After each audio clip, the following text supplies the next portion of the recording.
Turning now to our campaign 2016 coverage, the leading Democrat looking to replace Rob Portman in the U.S. Senate from Ohio says the incumbent is now neglecting his constitutional duties.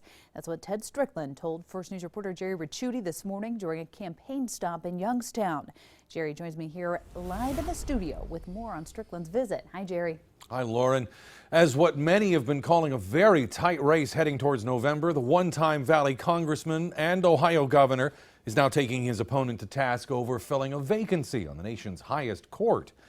Strickland used one of the area's 2 federal courthouses as his backdrop for comments to local reporters this morning. He says the efforts of Rob Portman and other Republicans to discourage a nomination to succeed Justice Antonin Scalia on the Supreme Court this year goes against the wishes of most Ohioans, according to a new poll released yesterday.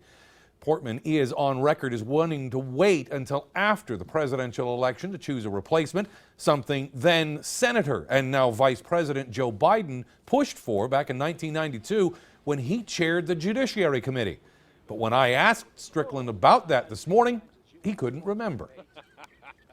I'd have to go back and look at all those circumstances, but even if it is as you have described, Jerry, 2 or 3 wrongs don't make a right. And what we're dealing with is the current circumstances now and the obligation that exists on the sitting senators to take action.